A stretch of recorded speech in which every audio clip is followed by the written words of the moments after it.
I used to have random visions and I could not explain what they were.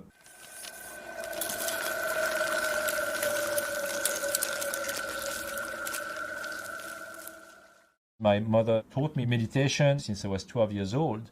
I never took it seriously. I was using my mantra and everything else when I was younger, but I never had any visions. I couldn't care less about the Buddhism part of things that, was more part of her life. I was more drawn towards the simplicity of my dad's life, in the business world. It was more pragmatic and I was more drawn to that. When I was 16 years old, I was in a boarding school. My dad sent me over there as a punishment because I was kind of failing my grades in the public system. And when I went to school, I thought I could probably put the transcendental meditations to use. For some reason, I felt compelled that I could do something. I felt more powerful that year. I don't know, it's because I was, turning 16 and I was, more attracted to girls. I'm not sure, but I felt there was something changing in me.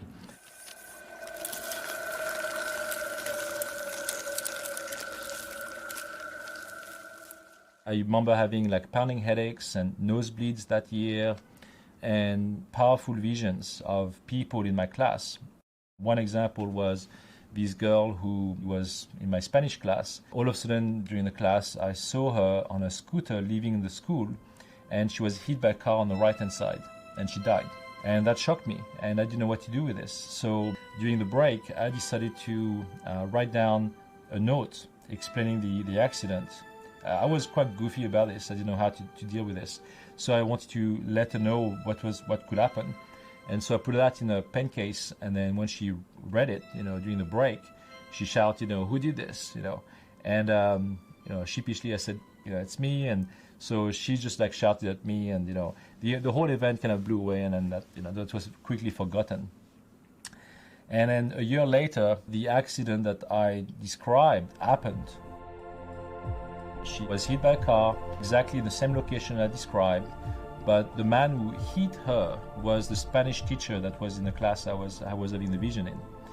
And she never died, but I guess the interpretation of the death was that she turned paraplegic, so she ended up being in a wheelchair and she never came back to school after that. But the fact is that I saw this.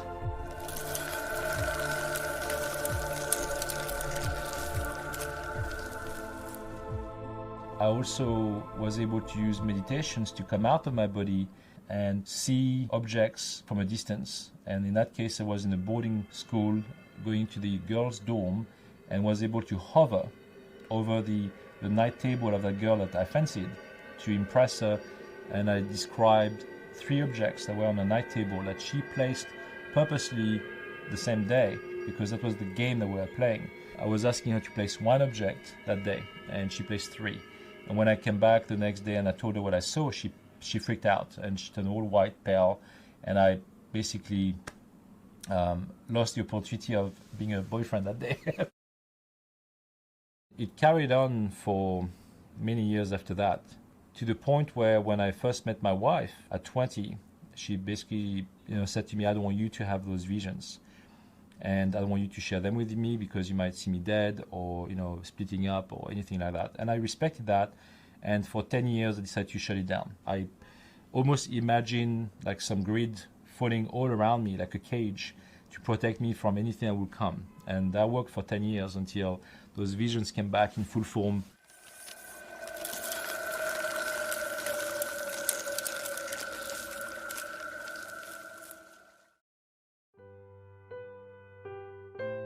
I started to build up a life for ourselves. In 2005, we started a business, starting with honey, and we built a multinational, starting with Canada and then moving on to the US, and then England, and then New Zealand. We branched out to health food stores, grocery stores, pharmacies, and then working with cancer research institutes.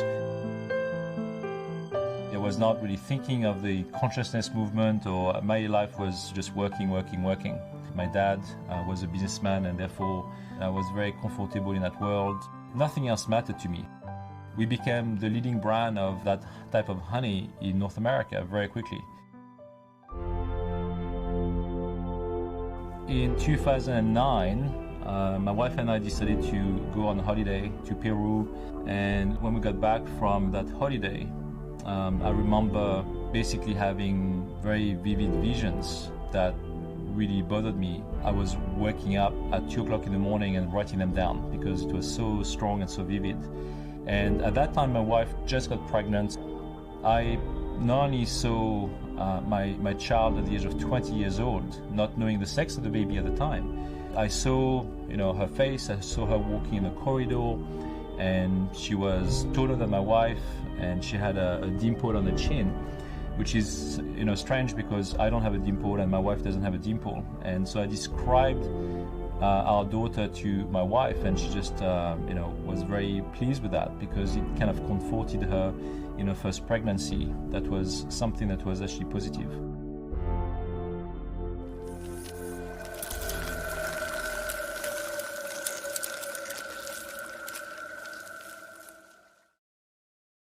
More striking to me was the visions I had about those various events. So one of them was about the assassination of a man. I could see him through the eyes of someone else. So I was basically on the top of a rooftop of a building, and I could see this man in a car, and the window was rolled down.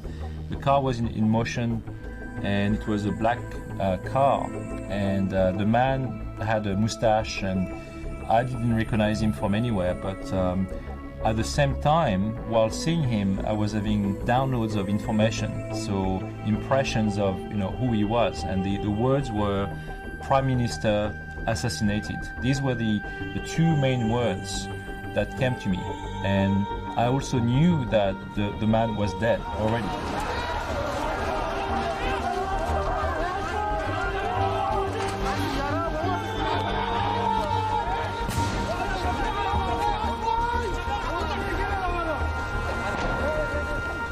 So it was not so much of a vision of someone who was going to die, but something that already happened.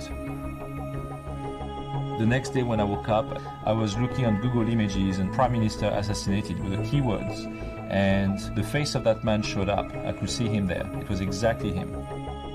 And I recognized him. I told my wife, who was still in bed, I was watching it on my laptop, and for whatever reason I thought, let's switch on the television. And the first thing that we saw, like the news report, was a live report of La Hague, in Europe, and they were having a tribunal about some of the potential killers of Rafik Hariri, the Prime Minister of Lebanon. It was a live report, and they were explaining that 2 or 3 men were brought in for a testimony, but they got released and they couldn't hold them responsible for it. But I had still no idea why I was seeing those visions about this man who died, and how this would relate to my life or in any shape or form. And I also had visions of other events that happened the same day, which was the crash of a FedEx airplane, the crash of another airplane with children inside on board. They were trying to go to a skiing resort, and that airplane really did crash, and I saw those events the next day in the news. And those visions changed my life completely. My wife also had to accept it too, because I could not shake them up. It was something that stayed within me, and I could not get rid of them.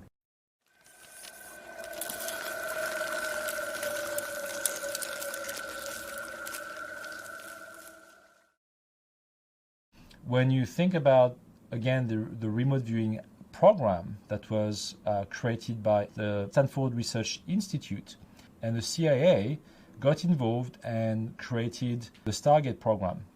The program got shut down when he became public and got released in the New York Times, and the government decided to shut it down, because the money spent in that was not properly used. But what most people don't know is that that program, instead of being shut down, got multiplied by like 5 times over time.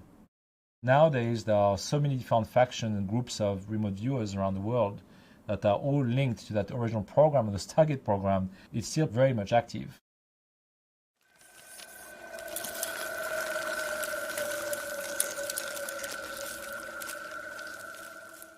From 2009 to 2011, I had, huge amount of visions.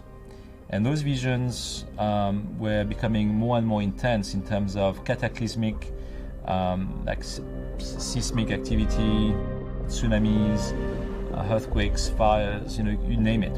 And this was causing me grief in a sense that I was trying to build up a multinational business, and then all of a sudden I was bombarded with those visions on a daily basis. Sometimes during the day, I was in a meeting, and all of a sudden, boom, those images came to me. I thought I need to see someone to help me out with those visions, because it's disturbing my life. It's not going to be helping me down the road. So I booked an appointment with a clinical hypnotherapist.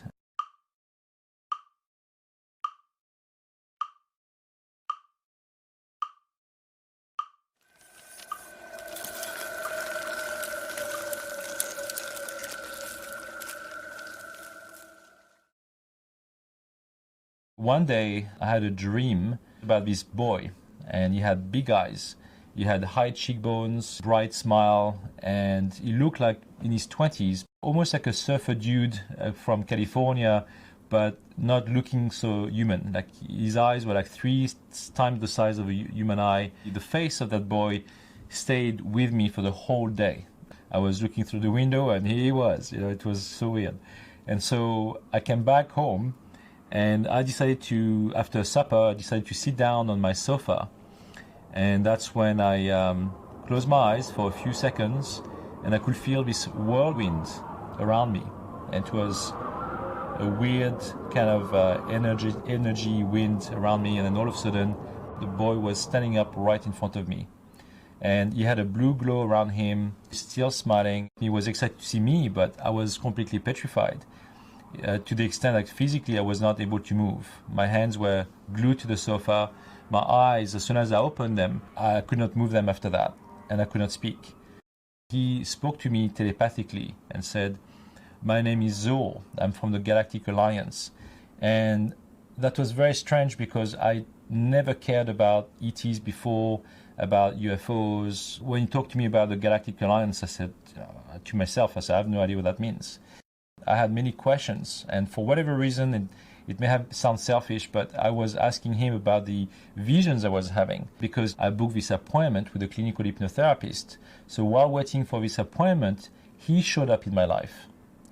When I asked him about my visions, I said, I saw people dying and we saw things, and he said, well, yes, so what?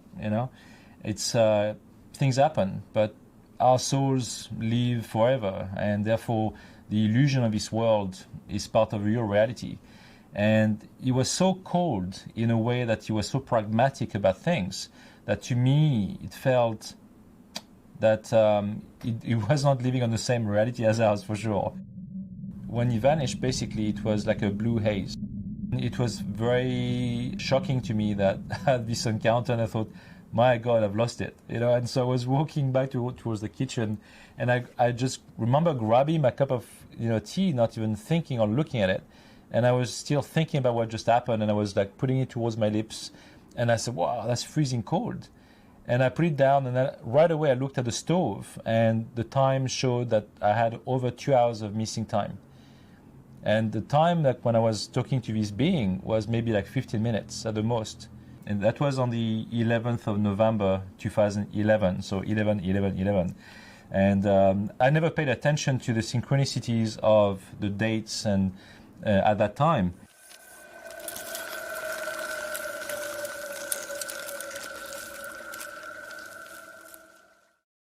So when I went to see the hypnotherapist, our first meeting was about regression and trying to go back to my past lives as well as my visions, and trying to make my visions disappear. But her idea was, well, how about we make you control them if you want to? It's up to you. You can either choose to control your visions, or you can make them go away. And I thought, well, maybe I should try to control them.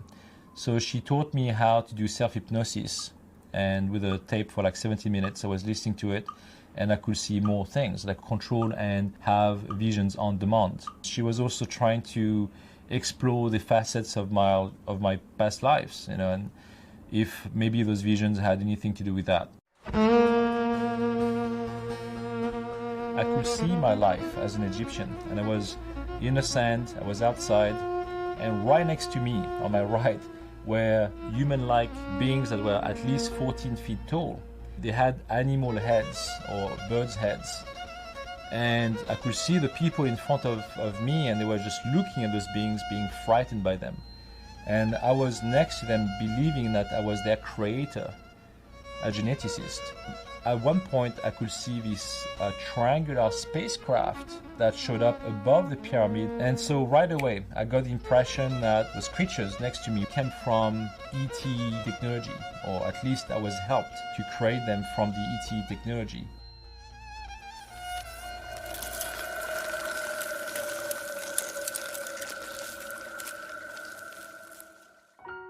So the hypnotherapist, she asked me, when did these visions start?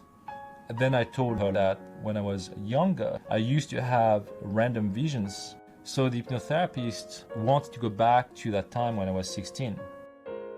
When I closed my eyes, I was sent back to when I was 16 years old. I was looking around, and it was dark. And I was on the school grounds of that boarding school in France. Then I looked back at my feet, realized that my feet were leaving the ground. So I was being lifted up. And I kept describing it, so now I'm placed on my back in the air, and then I just go feet first into a spacecraft, and I could see the door opening on the side. It was very bright, and I was going in feet first. As I got into the spacecraft, I saw those weird, tall gray aliens, and they had like big black eyes, a slit for a mouth, and hardly any nose, no ears, elongated fingers, way below their kneecaps, longer than human arms. I had like some IV drips on my arms and all of that, but I wasn't really feeling the pain. Then the tall gray aliens started to argue, and I could hear them doing like roar, roar, roar, roar, like a very deep sound like this. And I looked at them, and they stopped. They stopped being busy around me. When that happened, the hypnotherapist stopped the session on purpose. She basically was so shocked by what I was describing that she was not prepared for this. We were about to talk about visions, but she said, I've got zero clue about aliens. I don't know how to deal with this. So give me a few weeks, and then come back, and we can start the session again, so I can read up about it, so I can ask you the right questions, or at least help you with the topic. So I said, sure, that's fine. So we waited some time, and then I came back for more sessions. So we repeated that same session, and I was seeing exactly the same thing, being lifted up, going into the spacecraft, and then IV drips. When the gray aliens argued, she asked me, so can you ask them what they're arguing about? And I said, well, how can I ask them? They speak a different language, And she said, because in your subconscious mind, you can ask them the question, and they will be able to respond to you in English or in French, whatever you want. And when I asked them what they were arguing about, they did respond to me in English, saying, we can't touch you because you've been tampered with. She said, can you then ask them to show you what they mean by that, being tampered with? And then a bunch of symbols showed up in between me and them. So they were holographic symbols. There was an upside down triangle with like 3 dots, like a star shape and like a stick. None of that meant anything to me, but I was describing it to the hypnotherapist. Then she said, well, what do these symbols mean? And the gray aliens would not tell me anything. The therapist said, can they then show you where you've seen those symbols before, if they can't tell you what they mean? And at that point, my whole world changed when I blacked out under hypnosis, and I felt I was going backwards very fast. And I had no idea what was going on. And then all of a sudden I opened my eyes under hypnosis, and I could see my hands, and they were like baby-like hands. I was in a baby body, and I could feel this black and silky bath that had intelligence to it. And I could see through the glass that there were some shapes, like silhouettes, walking around. I could not quite tell what it was. So because of that, the hypnotherapist then said to me, well, can you come out of your body to find out where you are? And so I followed exactly those instructions. I came out of my body, and I can see this massive spacecraft that's a few miles long, and I know exactly where I am inside the spacecraft. Oh, and I can see the Earth underneath it. I could hear the therapist's voice panicking, saying, "Oh, go back in your body." And so I went back into my body. And then she asked me to come out again by saying, "Stay in the room." So, you can see what's in the room. And I did that. There was like green tinge and orange tinge to the walls. Everything felt alive. And everything had an intelligence to it. Like the craft itself had life. The man and the woman were wearing the upside-down triangle symbol that those tall gray aliens in a spacecraft showed me. The woman, by the way, looked very beautiful, and she had like long hair. And when you think of Poseidon or Zeus or whatever, these statues, they looked exactly the same. I remembered how severe and stern they seemed to me. It was not like a loving feeling in a way, and they were not experiencing like the human emotions the way we feel them. It was very different. For them, it was very scientific and to the point. The man then spoke to me in a very stern manner again and said to me, "You are supposed to be living your life in a human form and die. That's all we're asking of you. That's it. Nothing else. We live within an illusion, therefore this reality is made up for our experiences." And that's pretty much what he was trying to tell me. You were supposed to be living your life and then die. And so we could learn from these human emotions, from grief to love to hate, because those emotions are so complex.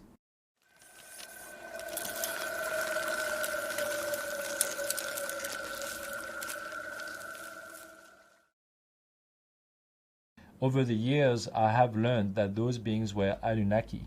So 𝐽𝑜 was my younger brother. As an Annunaki being, I volunteered to be incarnating into this form as a human body. Most people are also. They volunteer their soul being to create this reality so we can have that experience. So 𝐽𝑜 broke the rules of the Galactic Alliance to come and see me in my human form. He said to me, "Because you had those experiences now and you are kind of awakened, you need to go back to Earth and start awakening the star seeds of this planet." These are the words he used. I mentioned that to the hypnotherapist, and I said, "That's it. That's what he told me," and he would not share anything more. And I said, "I don't know what to do with this. Basically it's nice, but I can't do anything with it. I don't have a guide, a manual to follow through with this, request."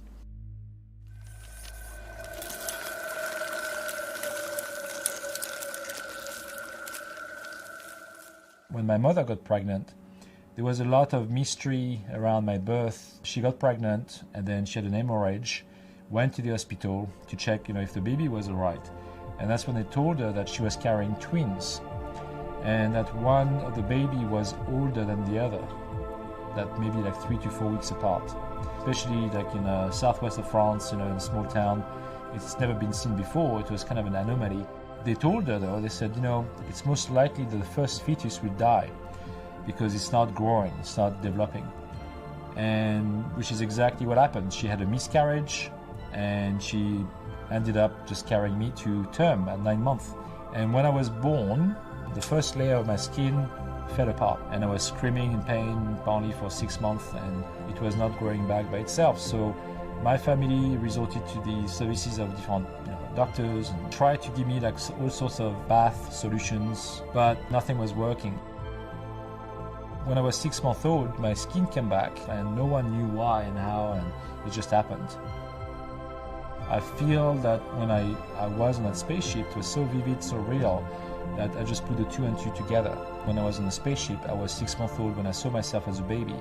I really believe that they were the ones who healed me from this condition with the black water, people call black goo, but it wasn't black goo to me, it felt like healing, more like fixing my DNA.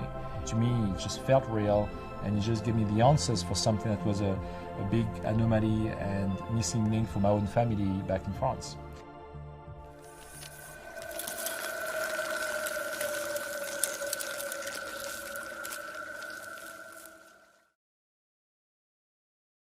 When you think about the human reality, it's called the collective consciousness. It's a made-up reality that has been designed for us, so we can have all those experiences and then die and then move on. But the Hopi Indians and various cultures around the world have those prophecies, like the rainbow prophecies, for example, with the Hopi Indians. They talk about a time when all the cultures around the world will gather around a circle and recreate a new reality for themselves, where the trees can grow back overnight from seeds. What's interesting about all the First Nations, and I was fortunate enough to work with a few of them. Where I live right now on Vancouver Island in Canada, when you ask them where do you come from, where does your culture, your nation comes from, they said, well, our ancestors fell from the sky. They don't call them ETs, they will say they are our star brothers. And we're not different from that, we just forgot where we come from. What the Anunnaki shared with me was that we are the last form of evolution on the planet. That this is the last time we will try to manipulate the human genome, because we are the perfect example of how we can evolve already using those tools, combining the energetic world with the physical world, and we can combine that to make up a new reality for ourselves. This is what the Hopi Indians talk about. They say we can recreate reality overnight because this is in our power. If we just put all of our minds together, mind over matter is a real thing. This is demonstrated in schools today when, they can put a plant, like two different plants, and by interjecting some negativity towards one plant and love and kindness to another, the one that has all the negative emotions will die way sooner than a plant that has all these positive energies. So mind can impact matter. This can also be impacted from any location. You can do the same thing remotely from like 5,000 miles away. That's when we can see that time and space is just an illusion. It's got no real boundaries.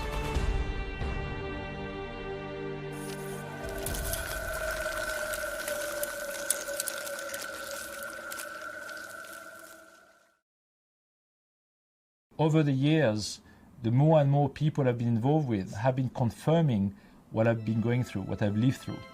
When Zoe showed up in my living room and started telling me that he was part of the Galactic Alliance, this meant absolutely nothing to me. But I came to realize that alliance was a group of ETs that were working with one another. The human genome, we have our DNA, we have all these components and branches of our DNA that are from different ET races. Like a recipe, you basically would have, let's say, for me, like 75% Anunnaki, 5% Draco, 5% Andromedan, whatever it is. You have a different recipe for each. So when people today would say, I feel like I'm Andromedan, I feel I'm Pleiadian, I feel like I'm Draco, I feel I'm this or that, they have a sentiment, they feel attracted to those beings. Well, that is probably true, but they also ignore the fact that they are way more complex than what they seem to be.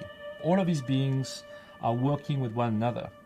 The Draco used to be part of the Human Genome Program, which is why we have the reptilian brain and we have the Kundalini energy. All of that is affiliated with them. So it's not all negative. There are some positive components to these beings. But unfortunately, because of their agenda and being as greedy as they are and not wanting to be played by the rules, they got ejected from that Galactic Alliance.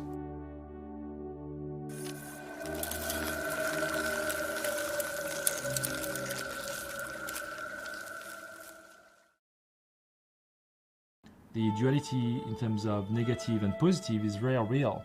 And certain factions, certain forces, ETs, would prefer to work towards darkness because it gives them extra power. And we can see that today on planet Earth.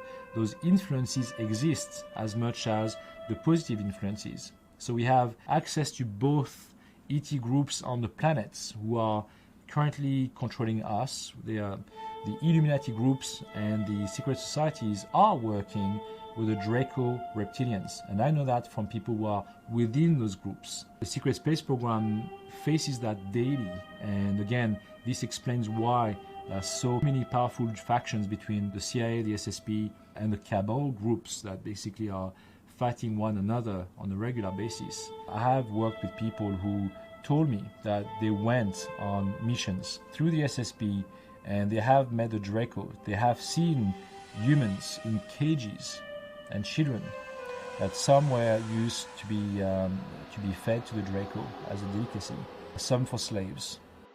They are currently working towards a program that's called the Immortals, when they want to live forever, right? It's one of those things that they work towards. I'm talking about people in government who are using those dark energies. The people that from the SSP that went on to fight those groups. I know people within the secret space program that got killed, that never came back from those missions.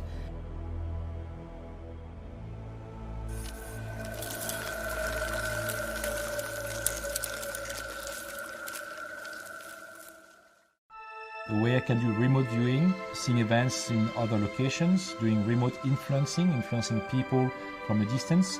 All of these things are humanly possible. Everyone can do this. Some can do it with training. A lot of remote viewers out there do it with training.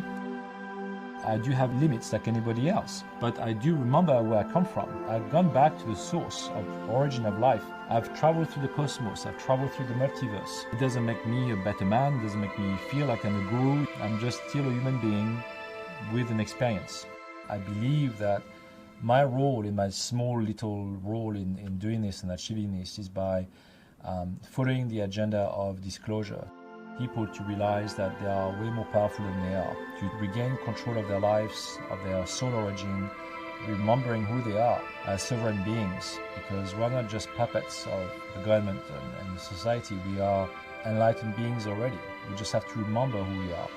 We can make a change. Eventually, everybody will awaken to this.